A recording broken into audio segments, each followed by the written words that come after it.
মানুষ ভোট দিয়েছে ঠিকই, রেজাল্ট হয়েছে পাতানো। নির্বাচনে মানুষ ভোট দিতে পেরেছে ঠিক আছে, কিন্তু নির্বাচনটাও হয়েছে মেটিকুলাস ডিজাইনের আলোকে। ক্ষমতায় বসেই আদালতকে ব্যবহার করে জুলাই সনদকে তারা অবজ্ঞা করে, জুলাই সনদকে তারা বাতিল করার জন্য আদালতকে ব্যবহার করার পায়তারা চলছে। তারা আদালতকে ব্যবহার করার পায়তারা করছে। এগুলো অত্যন্ত দুঃখজনক। আমরা চাই না। আমরা গঠনমূলক রাজনীতি চেয়েছিলাম, আমরা প্রতিহিংসা জিজ্ঞাসার রাজনীতি চাই নাই।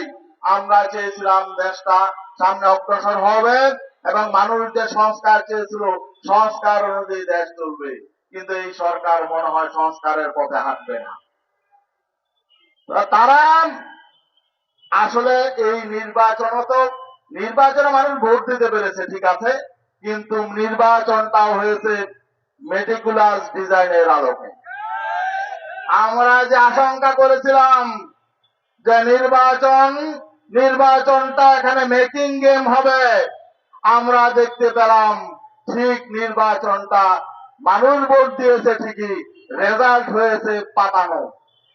এই পাতানো ফলাফল আমরা আগেই শঙ্কা ব্যক্ত করেছিলাম।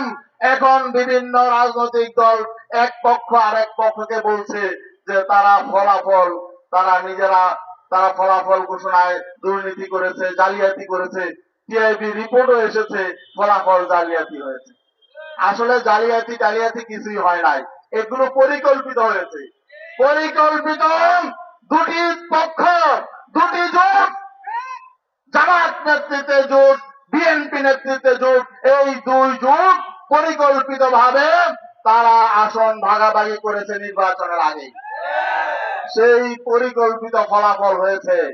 আর ইসলামী আন্দোলন বাংলাদেশ সততার পরিচয় দিতে গিয়ে বৈষম্যের শিকার হয়েছে, বেইনসাফির শিকার হয়েছে।